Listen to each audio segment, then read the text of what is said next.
semangat.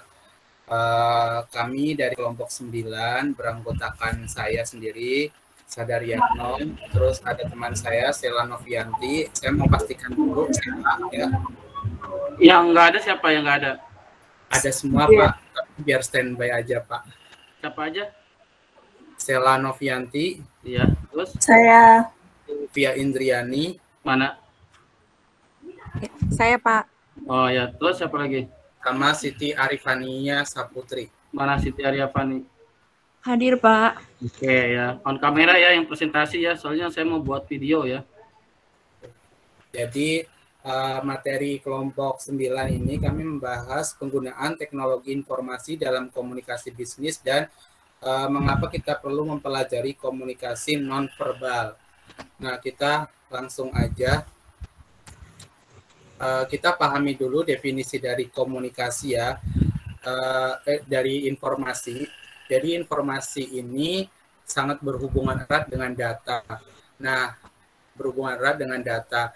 Data di sini bisa berupa angka, ukuran, simbol, gambar, tanda, tulisan, dan lain-lain yang bersifat informatif. Maksudnya bersifat informatif itu menerangkan gitu, data tanda tersebut tuh menerangkan sesuatu gitu.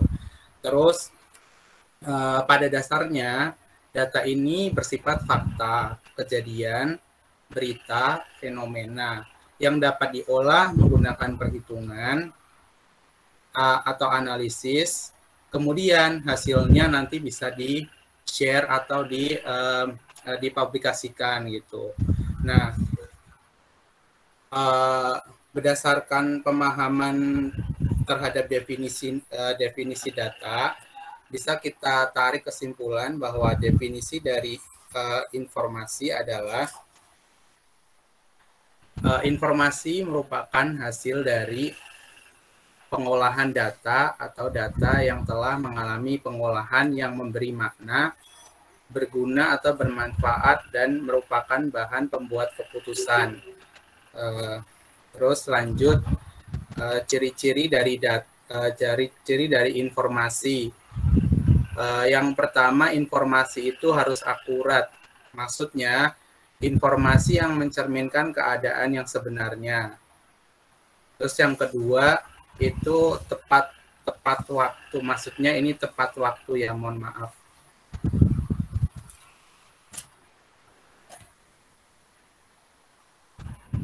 Akhirnya tepat.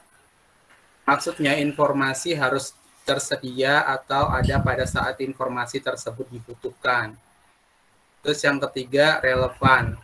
Artinya informasi itu harus diberikan sesuai dengan yang dibutuhkan. Misalnya informasi tersebut untuk organisasi, maka harus sesuai dengan kebutuhan informasi sesuai tingkatan gitu. Misal manajer pasti informasinya beda dengan operator atau beda dengan supervisor, dengan adminnya gitu. Terus yang keempat itu lengkap, yaitu informasinya harus diberikan secara lengkap, jangan setengah-setengah ya. Biasanya kalau informasi setengah-setengah itu jadi nanti miskomunikasi atau simpang siur gitu. Terus kemudian lanjut ke pengertian teknologi informasi. Nah, definisinya teknologi informasi adalah suatu teknologi yang berhubungan dengan pengolahan data, menjadikan informasi dan proses penyaluran data atau informasi tersebut dalam batas-batas ruang dan waktu. Jadi karena informasi kita udah punya data itu kan disebut informasi.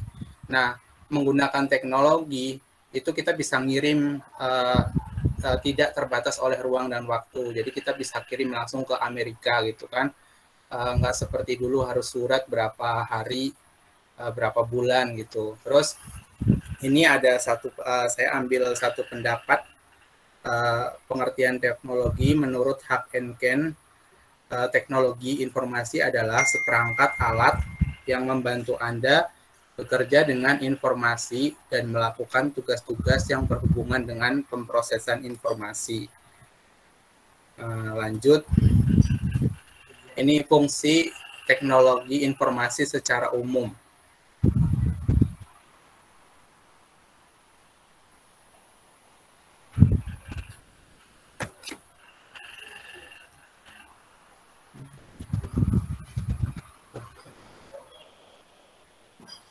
Fungsi teknologi informasi secara umum. Teknologi mempunyai fungsi dalam mengolah data, memproses data, memperoleh, menyusun, menyimpan, mengubah data dengan berbagai macam cara, dan mendapatkan informasi yang bermanfaat atau berkualitas. Jadi di sini fungsi ini tuh bisa ditentukan ya untuk mengolah data, memproses data, menyusun, menyimpan. Jadi lengkap gitu ya. Di sini juga lebih fungsi teknologi informasi itu menurut aku lebih hemat biaya. Jadi kayak kita biasanya pakai file yang bentuknya kertas, nggak usah bentuk kertas gitu. Jadi kita nggak butuh rak atau butuh tempat penyimpanan yang memakan ruangan gitu. Jadi kita bisa hanya sebuah flash disk atau di drive aja kita bisa menyimpan gitu.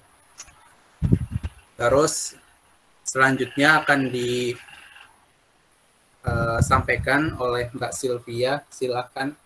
Mbak Sela, silakan Mbak Sela. Nah, terima kasih Kak Sadar.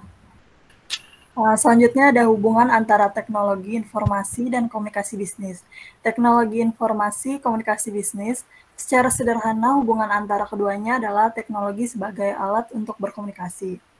Hubungan antara teknologi informasi dan komunikasi sangat erat karena teknologi informasi merupakan alat serta sistem komunikasi yang dirancang khusus oleh manusia dengan tujuan mempermudah interaksi dan pertukaran informasi. Tadi udah dijelasin sama Kak Sadar kalau dulu pakai surat, sekarang gampang pakai email misalnya. Lanjut Kak Sadar. Ada peran teknologi informasi dalam komunikasi bisnis. Yang pertama, memudahkan cara komunikasi. Inilah peran yang sering kita jumpai. Misalnya untuk banyak perusahaan, email yaitu fasilitas utama komunikasi pada karyawan. Penyuplai pelanggan. Email yaitu salah satu pendorong awal internet. Pemakaiannya sangat mudah, relatif jauh lebih murah dan untuk berkomunikasi. Karena email merupakan, tadi udah dijelasin juga, kalau dulu pakai surat, sekarang gampang pakai email tanpa mengenal jarak dan waktu. Lanjut. Selanjutnya ada manajemen data perusahaan. Saat ini sebagai besar perusahaan menyimpan versi digital dari dokumen pada perangkat penyimpanan dan server. Dokumen-dokumen ini jadi langsung tersedia perangkat penyimpanan untuk semua orang di perusahaan, terlepas dari tempat geografis mereka. Ini juga menghemat tempat seperti tidak perlu lemari dokumen terlalu banyak.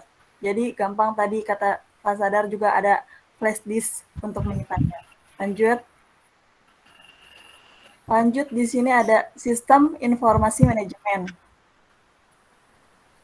Sistem informasi manajemen menyimpan data hanya menguntungkan bila data yang bisa dipakai dengan efisien. Informasi ini dapat dipakai untuk mencapai probabilitas dari waktu ke waktu, mengoptimalkan laba atas investasi, dan mengidentifikasi bagian yang perlu diperbaikan. Selanjutnya ada memberi pengetahuan dan sumber info. Customer Relationship Management atau CRM, sebuah sistem yang bisa menangkap setiap interaksi perusahaan pada para pelanggan, hingga terdapat data urutan pelanggan bila sewaktu-waktu diperlukan, seperti data record. Salah satu misalnya pelanggan menghubungi call center karena terdapat masalah tentang informasi pengiriman barang yang ia pesan.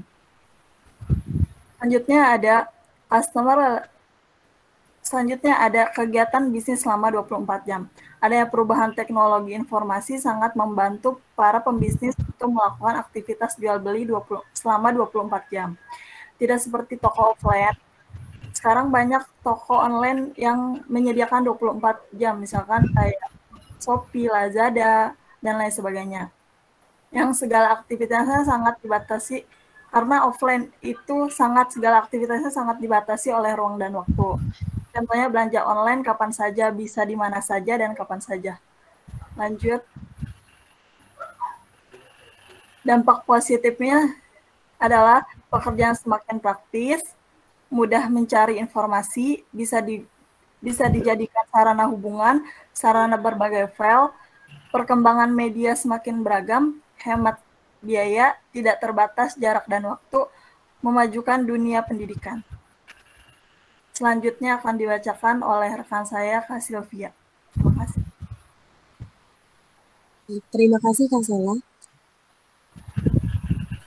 Dampak negatifnya, yang pertama berarti timbul rasa malas, maraknya plagiat, menghilangkan sifat sosial perubahan sosial, konten tidak terkendali, lapangan kerja menurun, informasi palsu atau hoaks bermunculan, sarana berbagi file dan memajukan dunia pendidikan.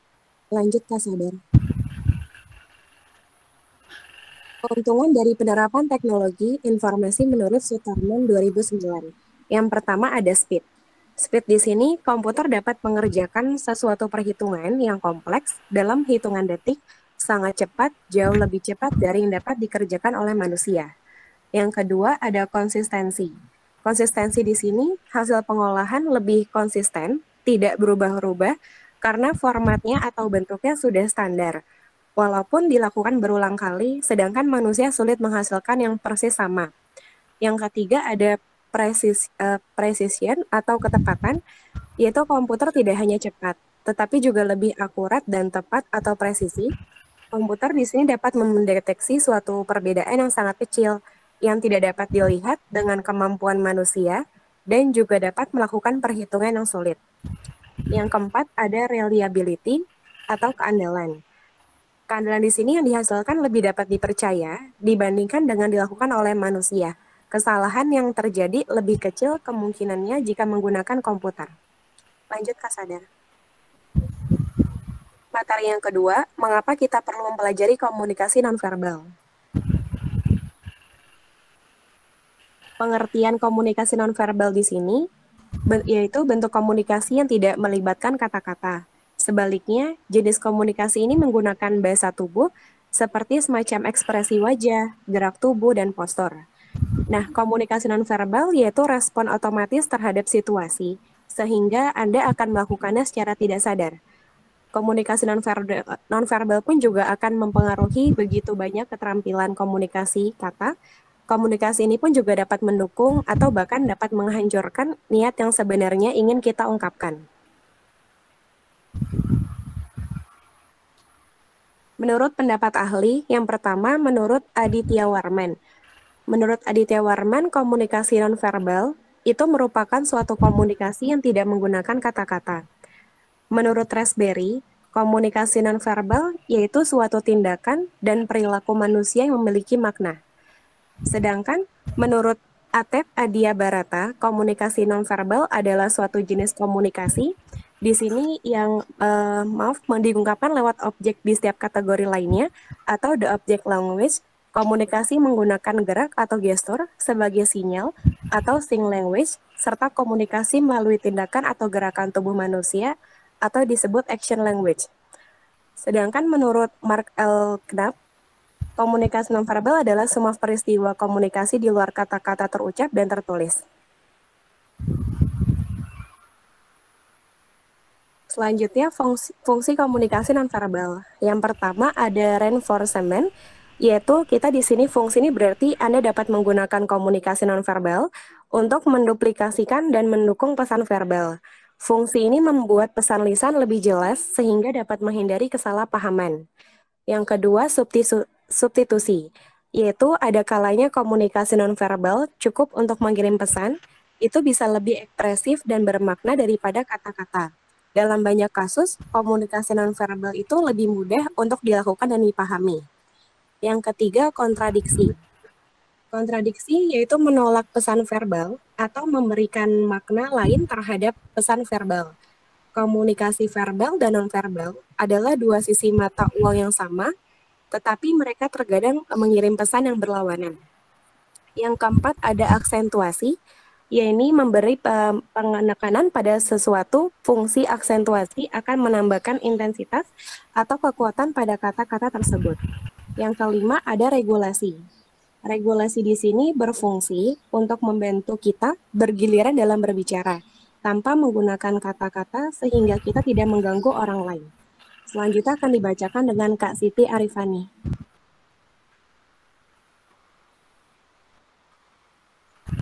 Ya, terima kasih Kak Sylvia.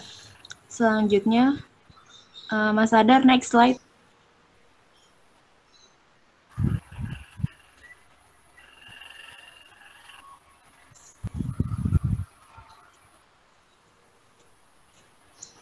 Selanjutnya adalah manfaat komunikasi nonverbal. Yang pertama, dapat mengetahui sikap secara lebih jelas. Maksudnya di sini ketika seseorang dapat belajar membaca pesan-pesan nonverbal yang disampaikan oleh orang lain, maka orang tersebut akan mengerti dan mengetahui sikap seseorang tersebut. Yang kedua, dapat mengetahui kecurangan atau kejujuran orang lain. Seseorang yang sedang melakukan kecurangan dapat menutupinya dengan berbagai argumen dan dengan komunikasi verbal yang diucapkannya. Tetapi, ia tidak dapat menutupi gerak-gerik tubuhnya yang gelisah dan ekspresi wajahnya yang terlihat ketika sedang melakukan komunikasi nonverbal. Kemudian yang ketiga, dapat mengatur pesan yang sedang disampaikan. Dalam komunikasi nonverbal memberikan penekanan khusus dalam mengatur pesan yang ingin disampaikan, sehingga dapat terjadi kesamaan pada saat mengungkapkan pesan yang disampaikan secara verbal. Selanjutnya,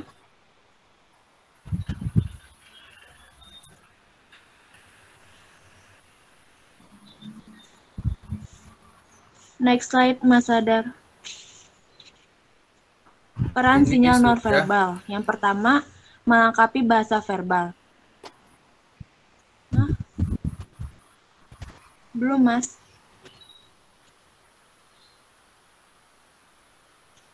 Melengkapi bahasa verbal. Melengkapi bahasa verbal, sinyal nonverbal dapat. Saya udah. Iya, udah.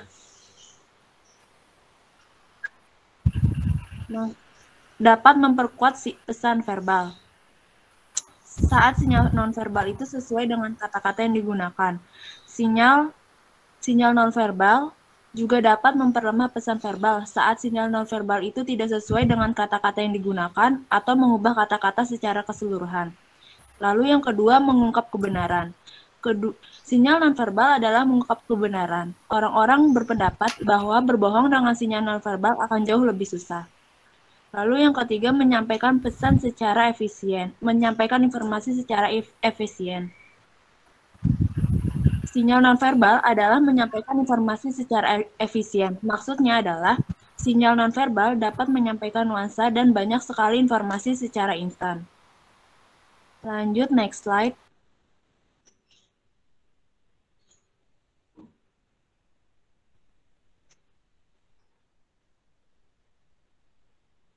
Mas Adar, slide selanjutnya.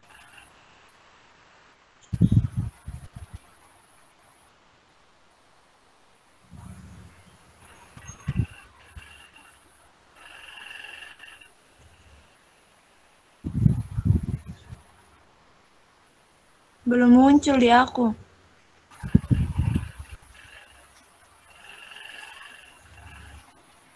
Sudah? Ya, udah.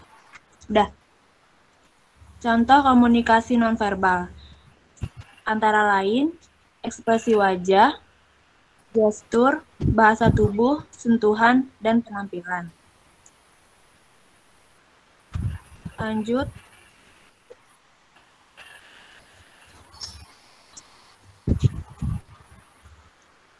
Lalu kesimpulan dari presentasi kami hari ini adalah informasi berbasis komputer memainkan peranan penting dan makin luas dalam bisnis teknologi. Informasi dapat membantu segala jenis bisnis meningkatkan efisiensi dan efektivitas